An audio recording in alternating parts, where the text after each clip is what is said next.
There I am. Okay. Here we go. Here we go. Here we go. Here we go. Pardon the on-shave look. Um, I was lucky enough, I guess you can call it lucky enough, that I didn't have to leave the house today.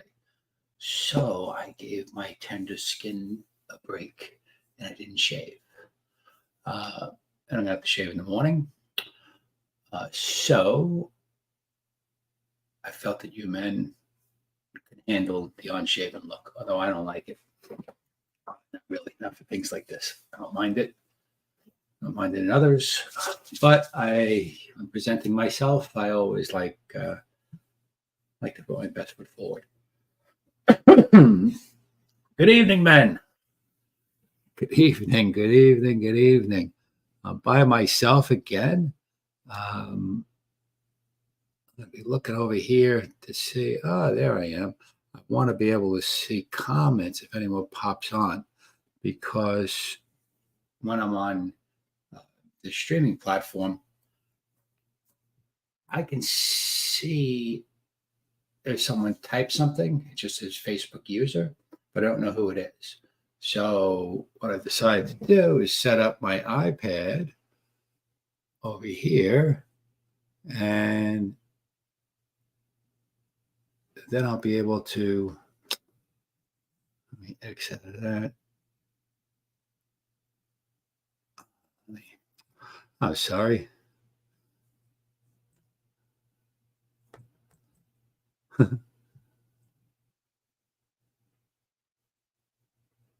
Okay. I'll just leave it like that. If someone pops in, oh, see, there's someone that said good evening. Now, how can I see you on here, Pete? It's probably Ogborn, because he always shows up. But I can't see him on the StreamYard. Who's who?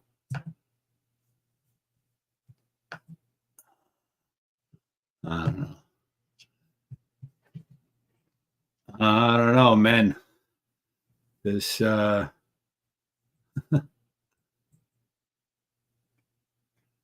sometimes this technology stuff gets the best of me. You know? Anyway, I wanted to start off. You know, behind me I have my little bookshelf, and after repopulated a few years ago, I redid my basement. And I pulled all my books and most of my books, and I put them away. And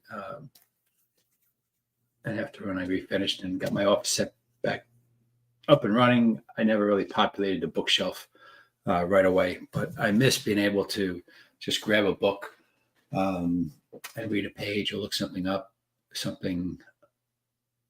Often it's something that I need to hear. That's just how I operate.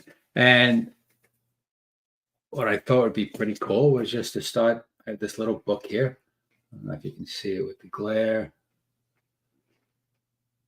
Let me move it. There we go. A little book to help you live a happy life, right? So I probably got it in a stocking or attached to something. I don't think. So the first thing it's got the little one of those books, and I'm sure you've seen these before, right?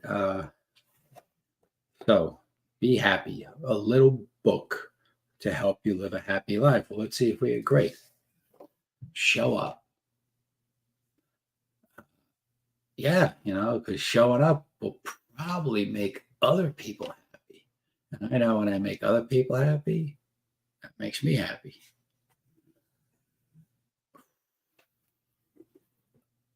Follow your heart.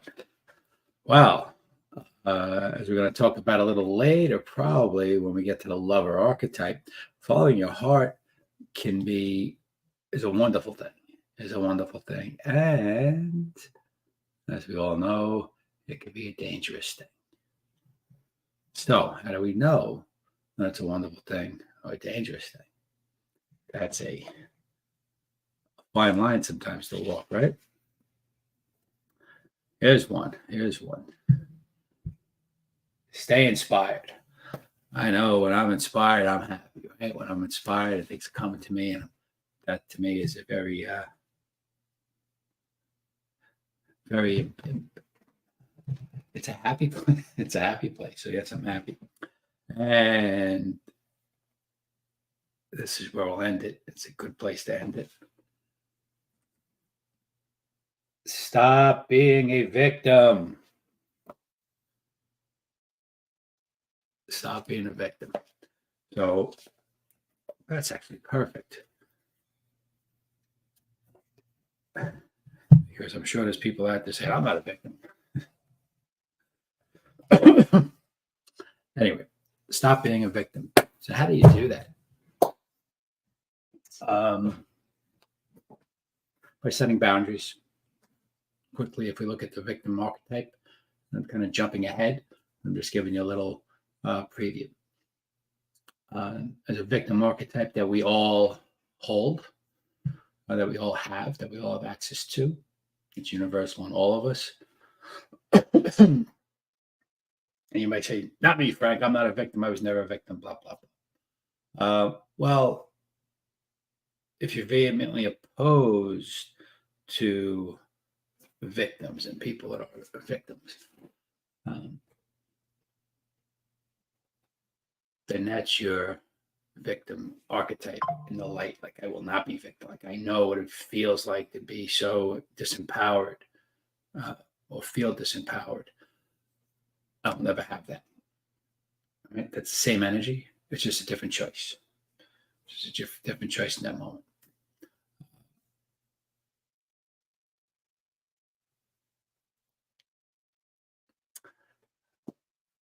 But we're not here to talk about the victim, right? But it is something that's very prevalent in today's society. Oh, they did me wrong. Oh, I got fired from my job. Oh, my wife filed for divorce. Oh, my kids don't love me. Oh, you know, and all those things could be true.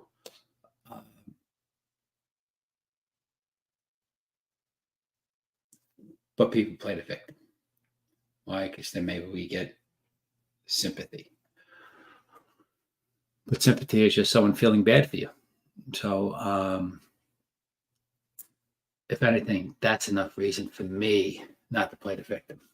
Like, I do it almost to the other degree. Even when I'm down and I need help, it's really hard for me to ask for help because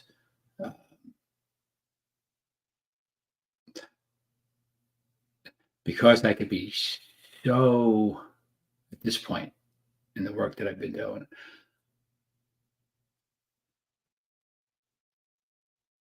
I can hold myself so responsible because I can look back and say, oh, if I made a different choice then,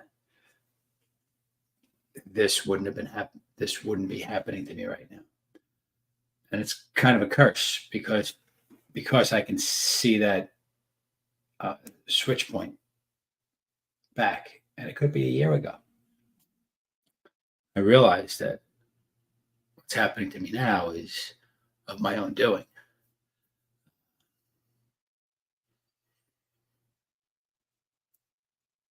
So sometimes I feel embarrassed to ask for the help that I need because I know I put myself in this position. So that's a skill to kind of work through and get over. We have to recognize it first. I'm going way off on a tangent here with the victim. So I want to bring it back. I want to talk about archetypes, really, right? Because that's what tonight's talk is supposed to be about. And that was just an intro on how the archetype shows up for me, right? Specifically, the victim archetype. So you hear me talk a lot in the threads, a lot in the interviews that I've done. If you're watching these lives, any kind of training I'm going to do in the future, I'm always going to talk about archetypes, right? Because for me, they're so prevalent. And it's just a way to see things and to see patterns. An archetype is a description of what already exists, right? And in the description, there's a pattern, Right? There's a pattern that occurs. There's a pattern that occurs, and there's a pattern that occurs. There's a pattern, and you can, when you recognize the pattern in your life, you recognize the pattern in different movies, myths, legends. Then we know the ending. We know the next chapter if we stay with that pattern. And to be able to know that pattern and then see that pattern in our lives and marry the two and go, oh shit. Now what do I do? Right? Because in that moment of recognition, in that moment of awareness, in that moment of consciousness, there is choice. My son Nicholas he's upstairs. He's Nicholas is 27. He got cerebral palsy, and he's even at 27. He's such an innocent kid. He probably his affect is probably around 16, sometimes even younger. But then it could be a 27-year-old. So he kind of vacillates back and forth. Anyway, when he was younger, he loved cartoons. He loved Disney cartoons, Disney movies. And Snow White was one of his favorites. And there was a game that came on like the DVD when they first came out, I think, that the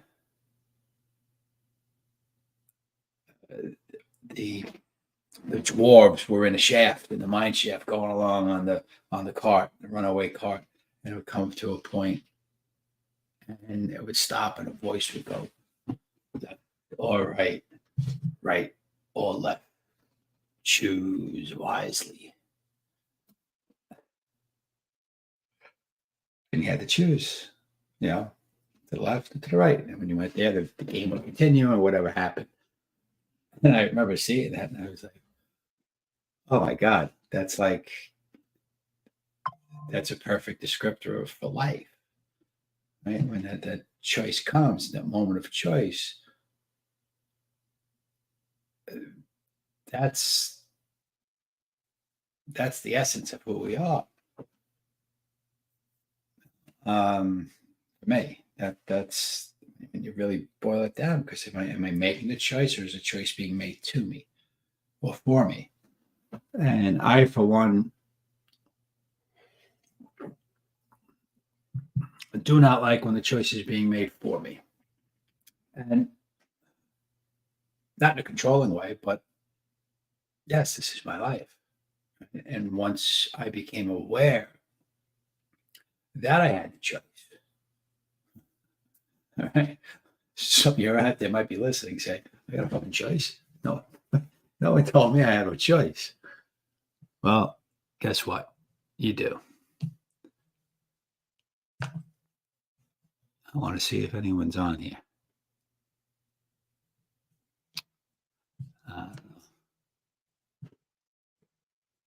I don't know.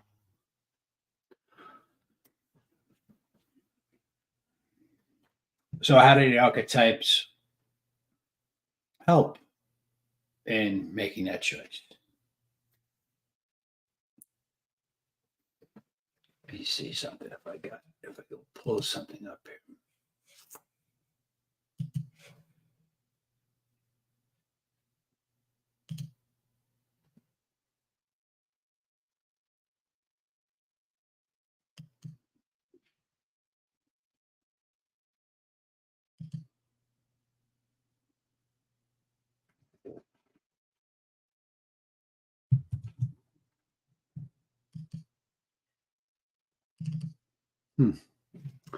I thought I could share my screen.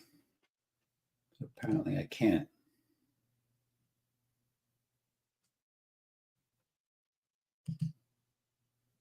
Again, bitten by the technology.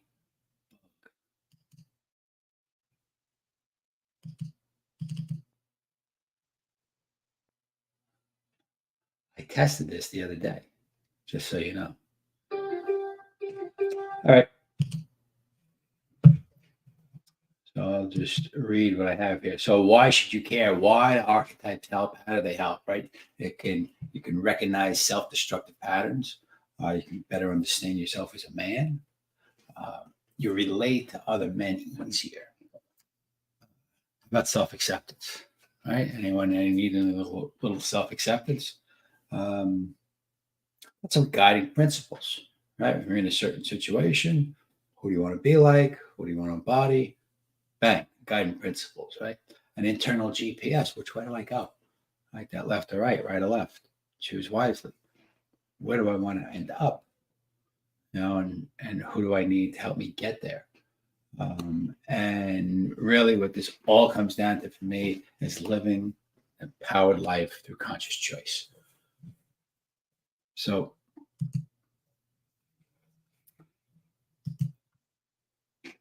that's what's in it, to learn about the archetypes and to see them in your life.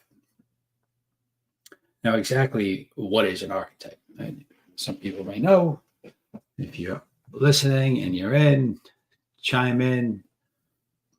Tell me a little what you know. If you have any questions, pop a comment, pop a question in the comment box. I can see it. I just can't see who it is. Anyway, we think about archetypes. Let's think of them as characters in movies, characters in books, caricatures, right? So the character is not, that's how we can see them. That's one way we can see them. But an aspect of the character. All right. So when you ever get those caricatures, you see the guys drawing on the boardwalk, the streets of New York and the cities.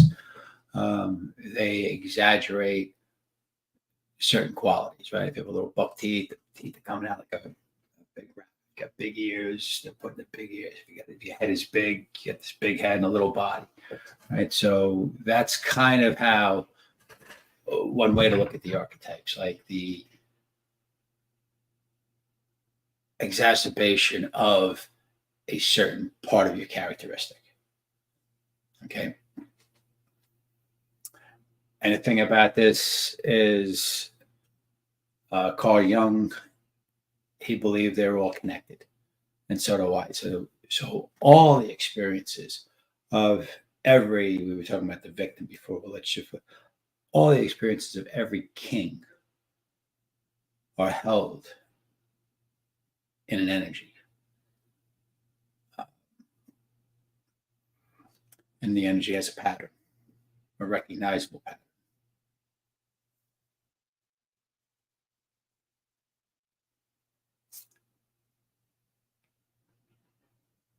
And it's called the king energy. And that's out there. And it's accessible to every one of us. Right? That's one of the reasons why we see it on the movie screen. We are drawn to that character. When we read it in a book, we're drawn to that character. Right? When we hear the tale of Ulysses, we're drawn to that character. Joseph Campbell talked a lot about the hero's journey. I wrote a lot about the hero's journey. And that's an archetype in itself. Right? The archetype of the hero's journey. And where are you? Where are each of us on that journey? And you don't just complete it. You can go around and round and round. So, I know this might be a little nebulous, and it is. That's how I want you to take it in, if you will.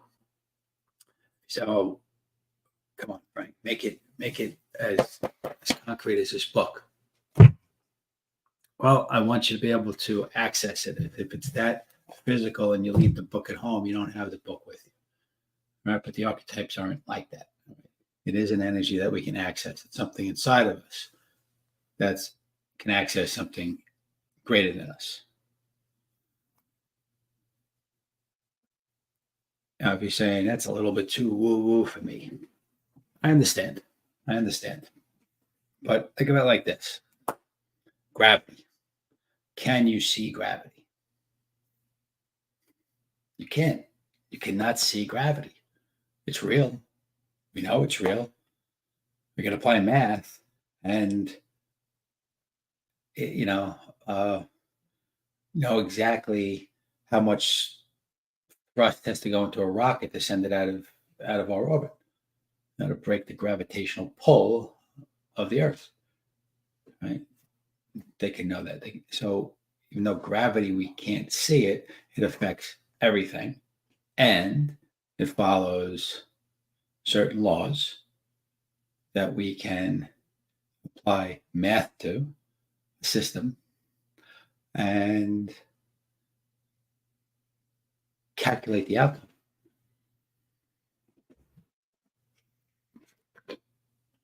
That's basically archetypes.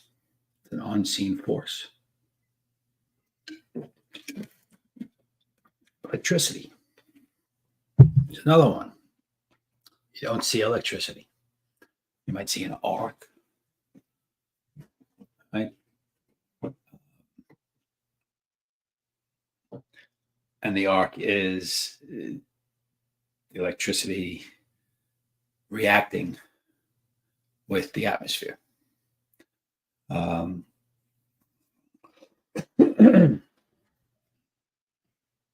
Same thing with light. We don't see light. We see the reflection of light. And we don't even see that. We just the waves of light come in and affect the cones in the nervous system. So what's really happening? You're hearing me because of the energy of an audio wave going into the microphone, getting converted to digital energy, being sent to where it's being sent and saved to be sent at another time. This is all energy, right? We're in the energy age. So I'm not being woo-woo. And even if I am, so what? All right, this shit works. It's real, and it's just a good prism, good lens to look at life through, examine your own life, and then make better choices.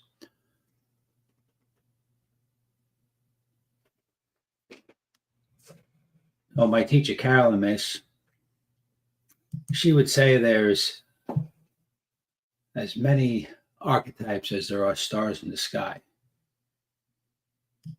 But we don't have time for that. So why can't I show this? This is bumming me out, dude.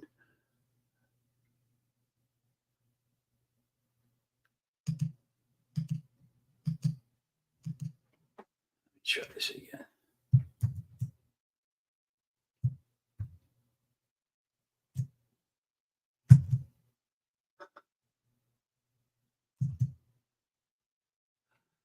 Why can't you change the pedal?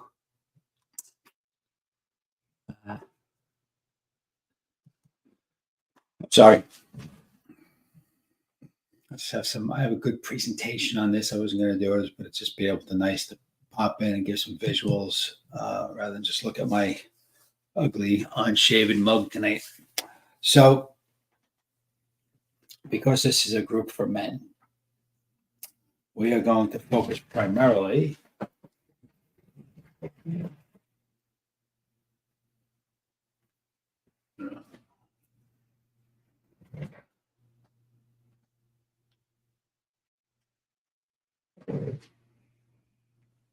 but I had the book down here. No, the book's upstairs. We're going to focus primarily on the 4 archetypes of the mature masculine. And they are the king, the warrior, the magician, and the lover. So,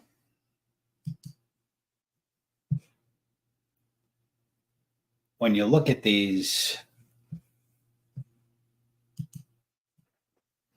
so the name of this group is the Integrated Man. And I'm going to tell you how that name came about. It was probably about 12 years ago. I was going out to Vegas to speak at a convention. And the topic that I chose was the topic of my talk was I-Man. Introducing the four archetypes of mature masculine, or integrating the four archetypes of mature masculine. And it was the letter I, capital man. Just like iPad, iPod. And because I think I had read the Steve Jobs biography. And what I didn't know is that the I, an iPad, an iPhone, stands for integrated.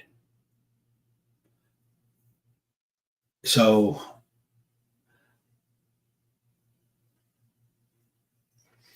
when I was first introduced to this concept of the king, warrior, magician, lover, they weren't integrated. They were looked at as separate parts of yourself. And that's great to be able to isolate. It's like making a stack of stuff. It's like making a stack of mail. Let's put all the utility bills here. Let's put all the credit card bills here. Let's put all the junk mail over here. So that's a great way to isolate something and then look at it specifically. However, the impact one has on the other, and the juxtaposition, and the play, the dance between these archetypes is as real as the dance that when they're external. What the fuck are you talking about, Frank? So we got the king, warrior, magician, and lover. So let's take the king and the warrior. Sorry, let's take the king and the magician. All right. On a chart I have, I'll post a picture of this in the comments. Is there the king and the magician are juxtaposed to each other. And you may have heard the saying that every author has his Merlin. Right? That means King Arthur of the Knights of the Round Table. Merlin was the magician. Merlin was his counsel, the wise old man.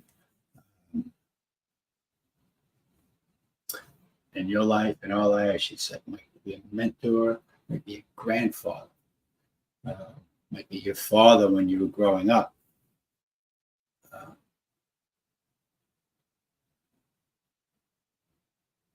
A lot of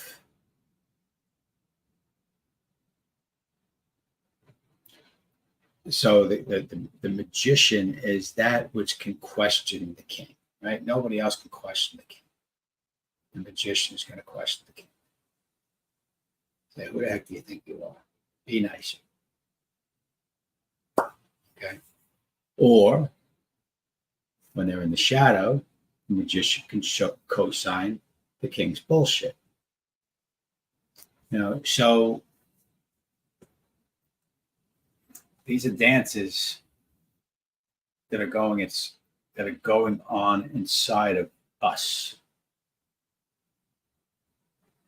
But we could see them played out in a movie or in a TV series or in a play or in a book or in somebody else, right? Other people that we know. And I say, oh, I know what's going to happen next. Right? You recognize exactly how someone's acting. You're recognizing the dance that's going on with somebody else. And you witness to it and you go, seen that coming. And so, I mean, if you haven't said that, seen that coming, or right. Now, if you say, I don't believe in the woo woo, what were you, like a psychic? So it's just what's happening. We pick up on stuff, we put stuff out there, there's an energy, does a dance with other people. There's a dance inside of ourselves. Right? What the archetypes for me have done is help me understand who's dancing. And then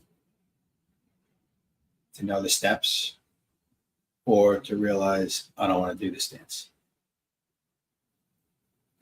I hope this is making sense. I feel like I've been a little all over the place, but I don't like scripting this stuff.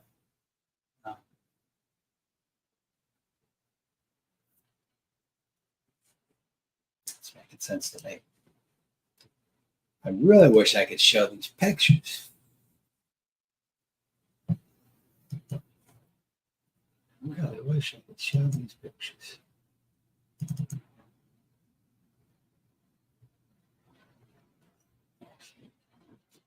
Share the screen. Share the screen. Looks like I can.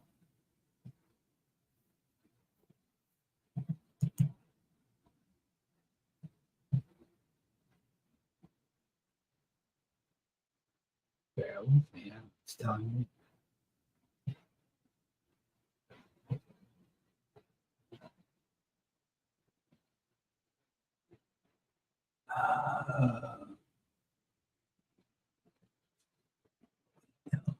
Window.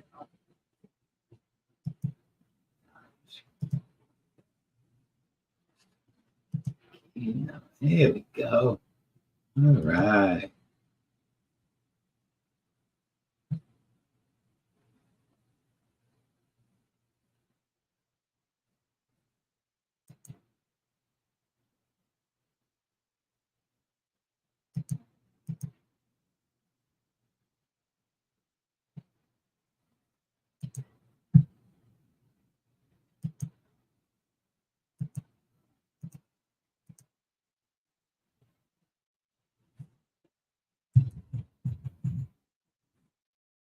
Bear with me. I think I got this.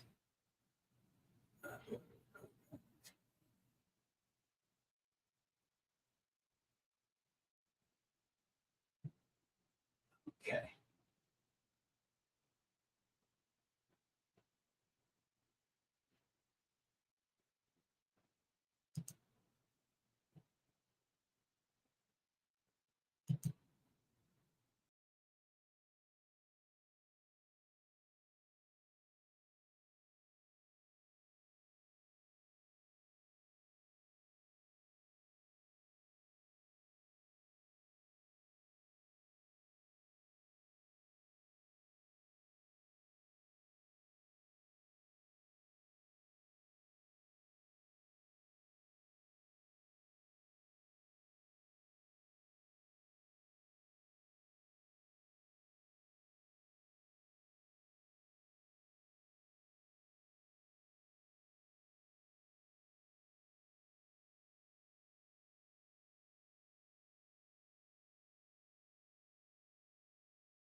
Man.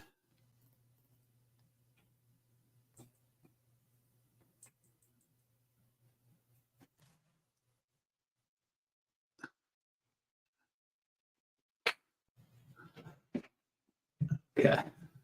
Come back. Come back.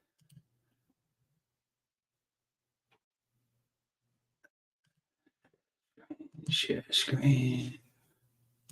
And yes. Okay. Well, after that, I better make this work there, right? So here is a little diagram I have, right? The king and the magician are juxtaposed to each other, and the lover and the warrior juxtaposed in the other. And there we are right in the middle. Now, this other line here is just, above this horizontal line is a place of well-being, how we take care of each other, how we take care of ourselves, how we take care of each other, how we look after the greater good.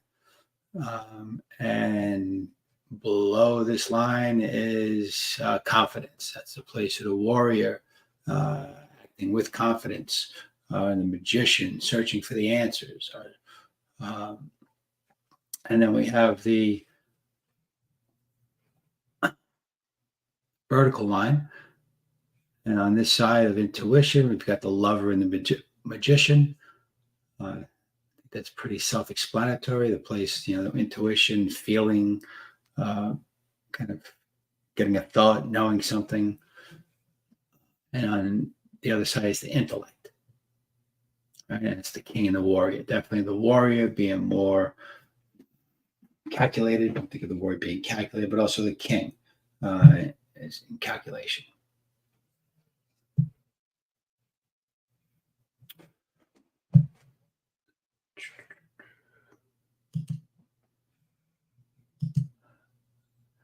And then I like to overlay the yin yang, because in each one of these archetypes, it's a shadow. So being that we're talking about the king, let's look at the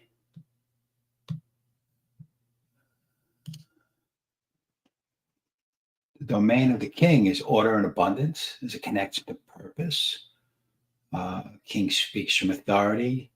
As a place of acknowledgement of the king, right? I think the king is the one that says, "Good job, proud of you."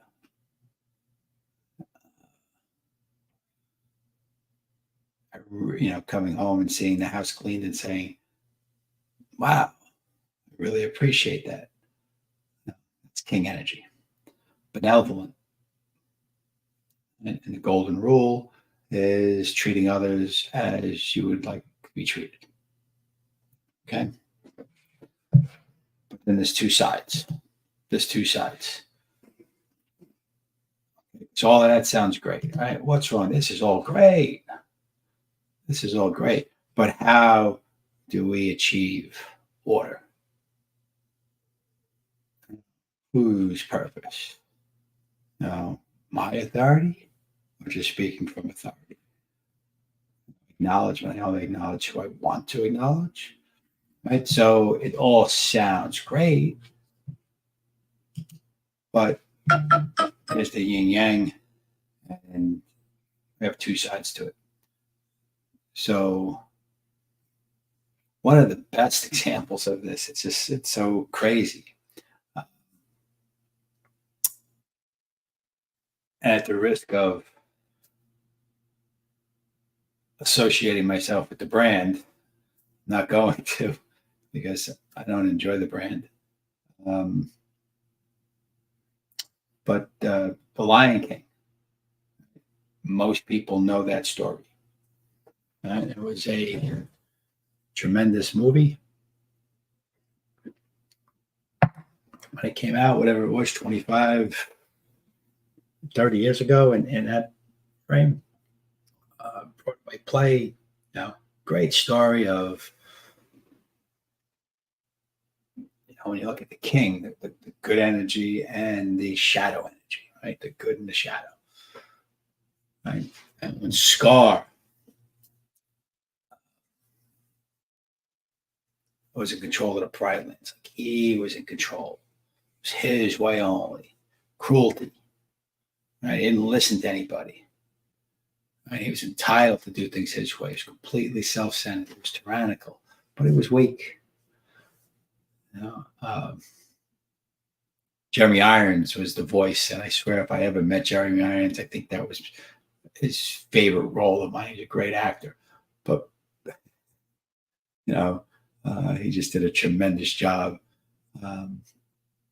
as the Shadow King, without a doubt. And on the light side of the mature king, right? When he's present, when he's around, there's order. And there's a distinction in the book King, Warrior, Magician, Lover. The author's Maureen Gillette. There's a line in there.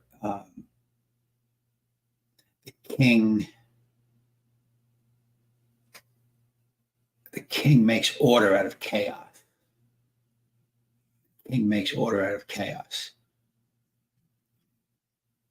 And another book I read, Iron John, by John Bly, I think he said it more accurately, that where the king is present, there's an absence of chaos. And to me, this is more accurate and more be able to see it more, because, yeah, there can be a lack of chaos, but is it because there's a lack of chaos in China, because they're tyrannical. So, but that is the king energy. That is king energy. But what I like to think of this for us, how do you know when you're in the presence of that king energy? Is think about being in a meeting room, waiting for the meeting to start.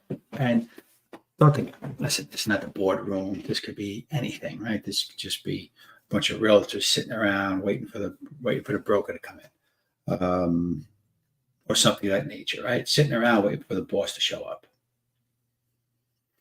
and everyone's cutting up, just kind of being with each other, and he or she walks in.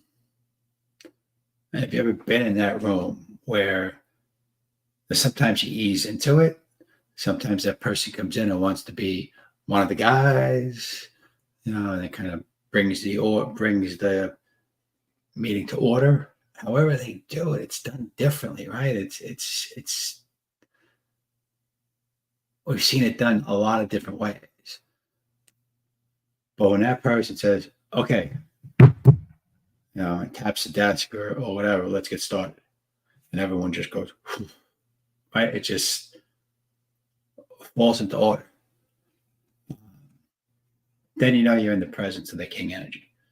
When that happens, and you can kind of know what kind of king you're dealing with on how they bring that order to the chaos. Do they shout at everyone? All right, guys, shut up! Put your phones away. Let's go. It's my time. No. Yeah, it's like, oh shit, I better pay attention. He's going to chop my head off. Right, so it's effective. The shadow's effective. Very effective. And if that's what that leader chooses to be effective in that moment, and the group gets the desired outcome, and he accepts responsibility for being a little tyrannical, then we're good. And there was a conscious choice. He made that conscious choice knowing that some people wouldn't like it, but also knowing that if they complied, they would get the benefits of what was about to partake, and they would reap the rewards of those benefits. Okay, so there's a lot of different ways to go about it. And so now what I just gave you was a scenario where that man made the choice. If someone comes up to him and says, I didn't like when you said, bop, bop, bop, bop. And he goes, I get it, man. I wasn't talking directly at you. How to address the group.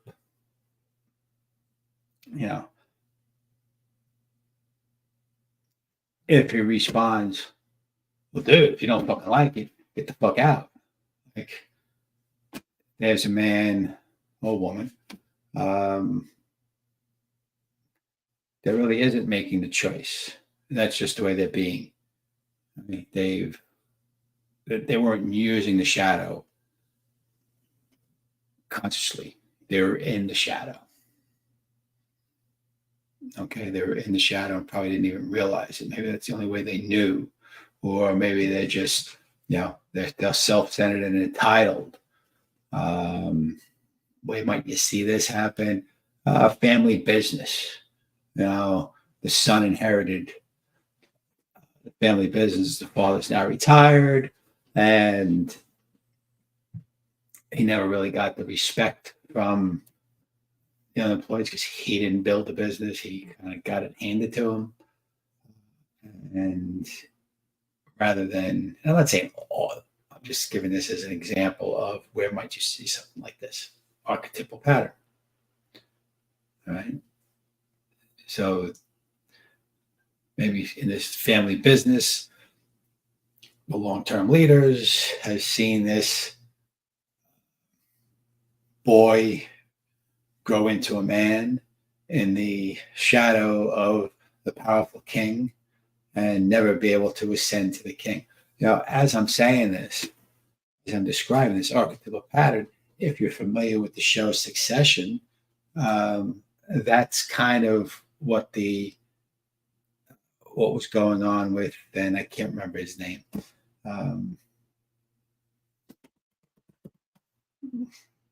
The older son, not the eldest son, the older of the three. It'll come to me. Anyway, this is an archetypal pattern, but you'll be able to see how that boss is being tyrannical. And then when someone goes to him and says, hey, you're kind of losing the team, coach. They're resistant to that counsel. All right, don't take it on. All right, so you can see, and they're afraid of losing control. All right, so they're a lot of times that type of person doesn't want to give up control because they don't trust. And they figure the best way to keep order is to control. So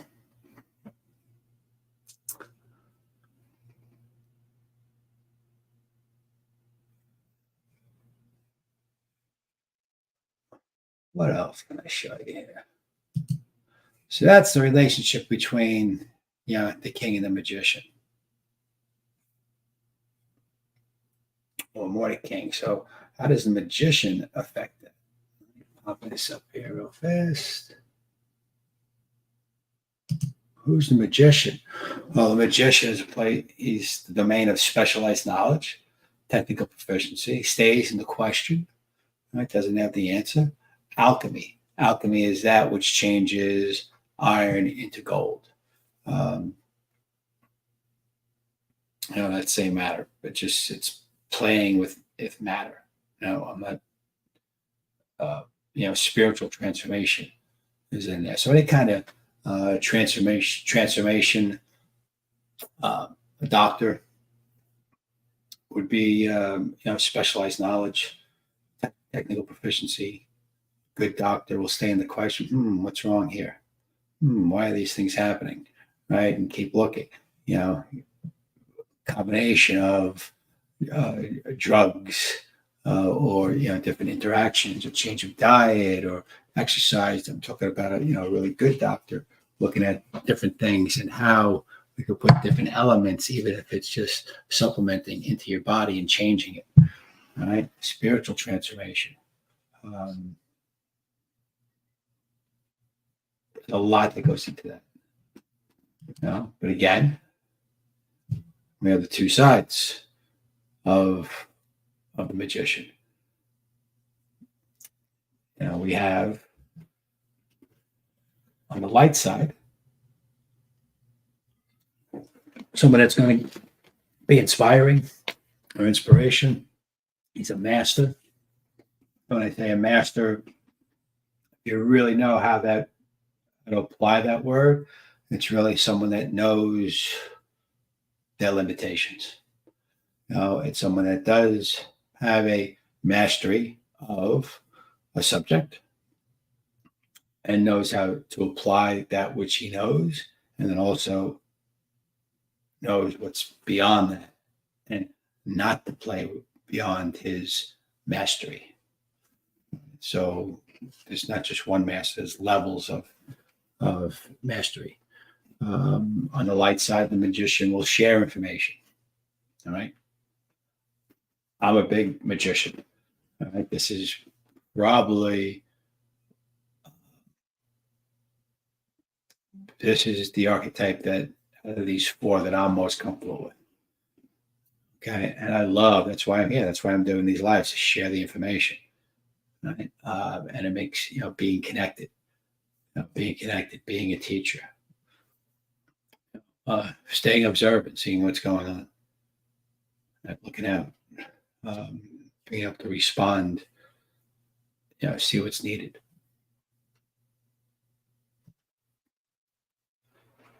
Conversely, on the shadow side,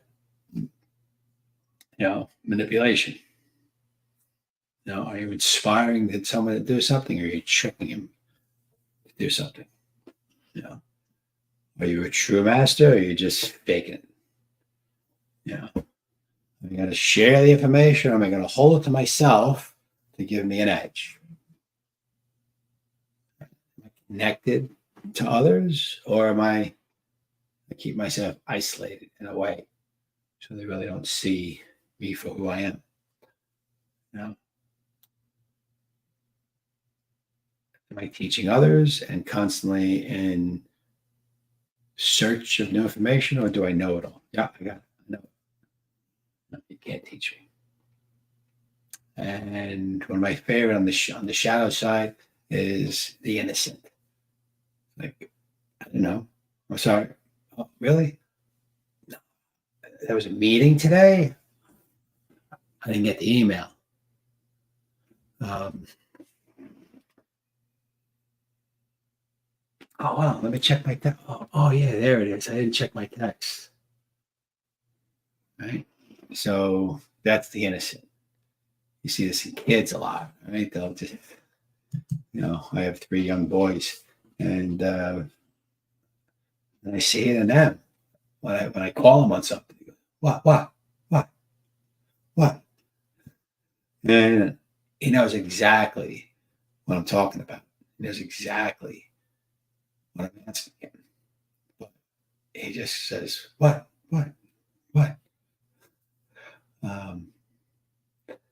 He tries to play it off.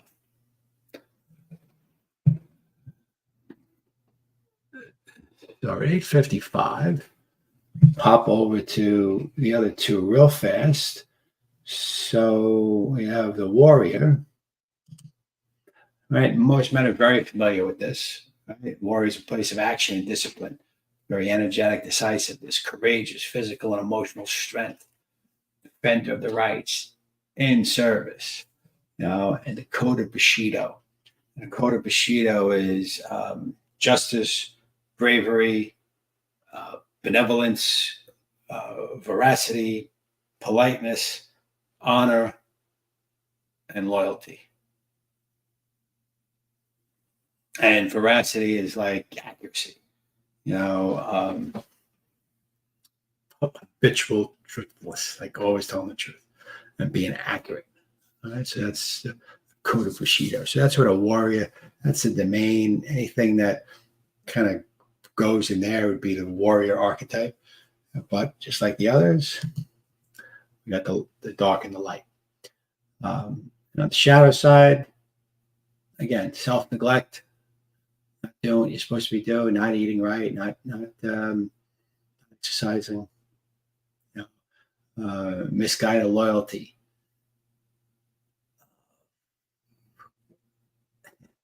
We see a lot of this, I believe.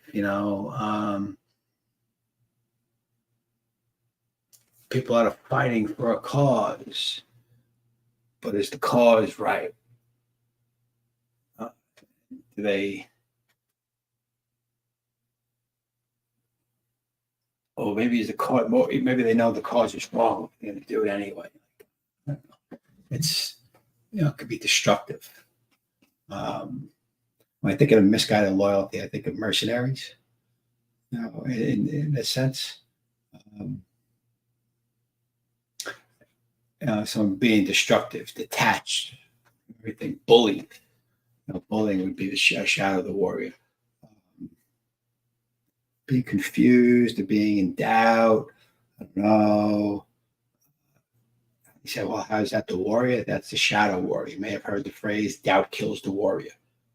Okay, so when the opposite of confusion and doubt, you have clarity. Yes, go. Right, so victory at all costs. There goes that mercenary. Doesn't matter. Damn the torpedoes. Right. Being dramatic. Wow, dramatic is when I think of this, the shadow warrior. It's the taunting on the sports field sometimes. And when I played, I love to talk my shit, but there was a line that you didn't cross.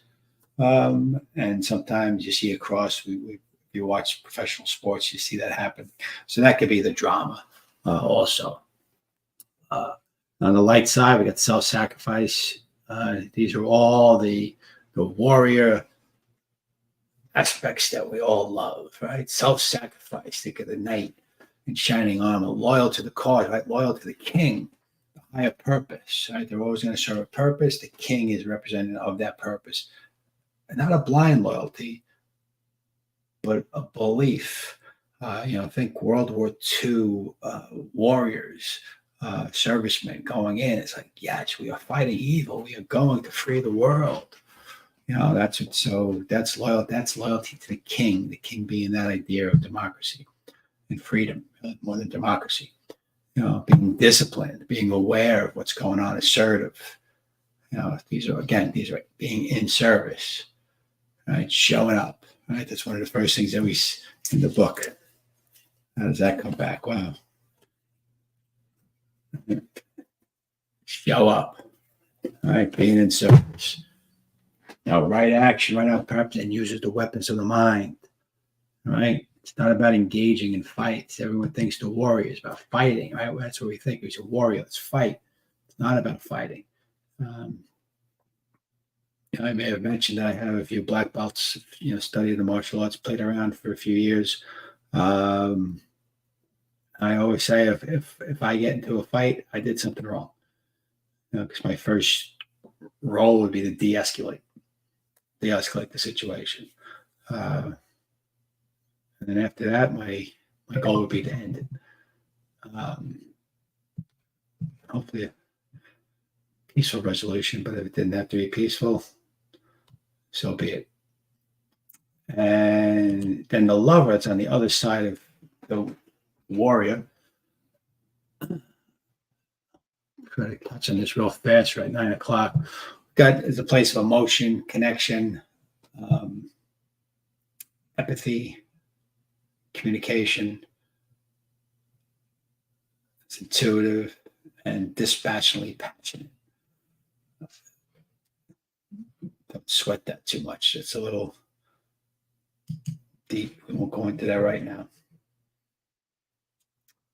But the lover energy is the place of emotion. Just think about it as emotion and connection to others, right? And even a connection to yourself, to your feelings. This is the most, in my estimation, and in my perspective, from my perspective, the lover archetype inside of us is the most important one because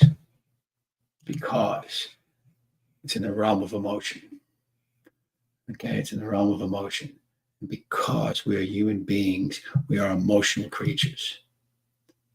That's it. We're emotional creatures. Emotions play a factor in everything we do. Right? Don't kid yourself. Right? You're one of those, folks that do the follow stoicism. Great. That's not having emotion, right? That's being able to manage it and not control it, be with it, not be controlled by it. Okay, so it's the same thing. So that is the lover energy. That's the lover energy. So because we're a human being, we're always dealing with emotion. And I've been in sales for years, and every sale is an emotional sale. Right? And that's not me saying that. That's an opinion. That's how the brain works. Right? There is scientific energy, brain scans, fMRIs to see where what part of the brain lights up first when a decision is being made, and it's the part of the brain that is in the emotional center of the brain. So every decision we make, and they could see, one study that I read about, they saw when that lit up.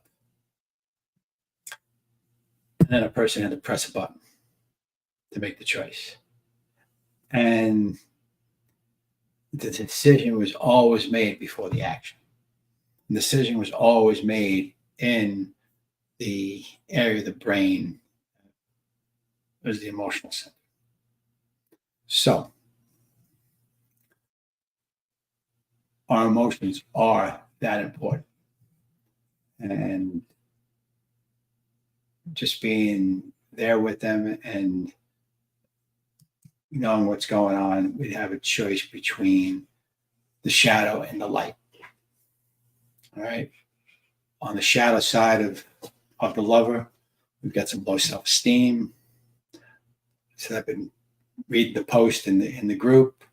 I know there's a lot of you men out there, that suffer from this.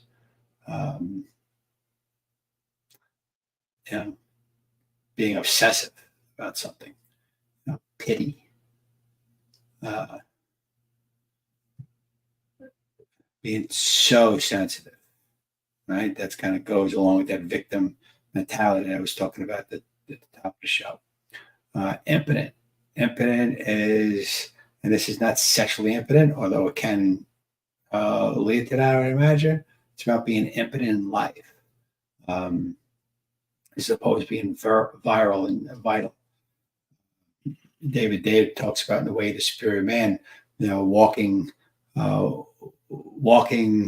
through life with an erection, and he's not talking about walking down the street with a physical erection, but walking down the street like, erect up. I saw a shirt today advertised somewhere. It's a big dick energy. Yeah, that's what that could be, right? I mean, do you feel that, or are you kind of feeling a little, and that big dick energy,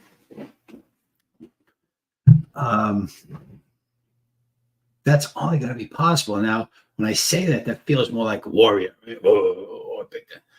But that's only possible if the lover is allowing it to happen.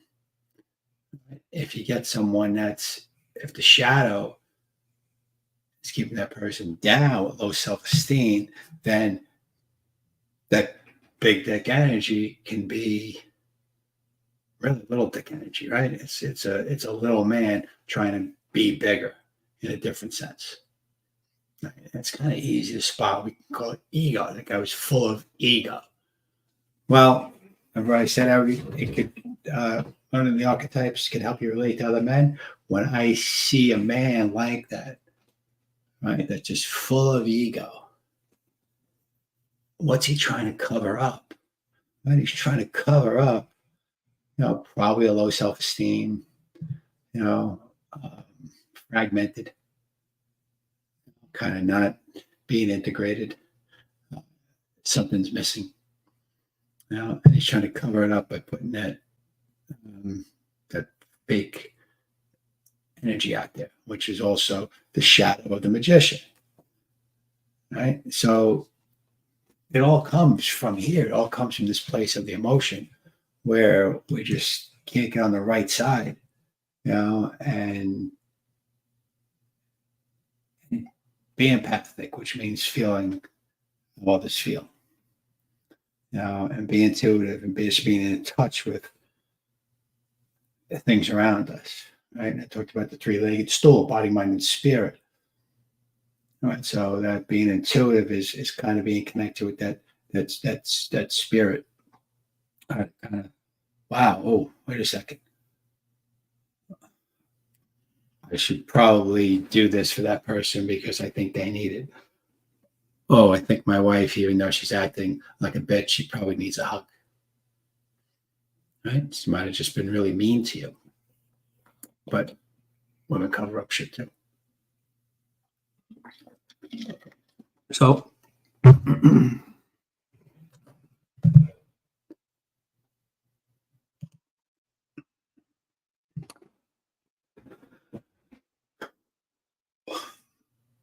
that was a lot. I'm really sorry about the technical issues I had. Thank you for hanging in there through it. If you hung in there through it. If you're listening to this after the fact, then just hopefully just fast forward it through there. Next week, I'm going to go into a little bit more on the archetypes, specifically the shadows.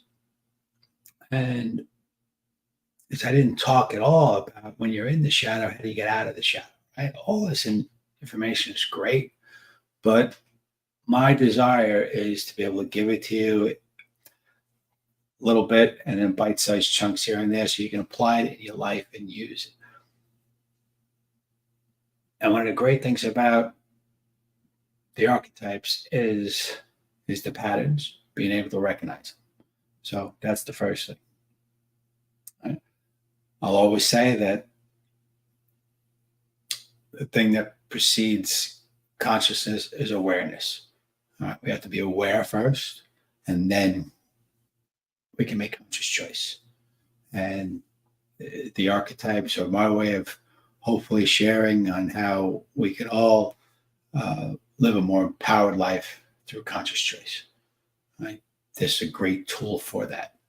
And I hope to be able to deliver more to you. Next week, like I said, we'll go more into the shadow and the play and how to move from the shadow to the light. Maybe we'll look at some, movie clips. I don't know if they'll censor me, though. Not censor me, copyright. So I'm a little afraid to put movie clips up, but that's a great way to look at stuff. So I might test run it. That's what I'll do. I'll test run it. I'll put it up in the group, a couple of movie clips. Maybe they'll come through. If they don't, I'll know it then. All right, man. Thanks for hanging. I appreciate it. And I'll see you in the group. Good night.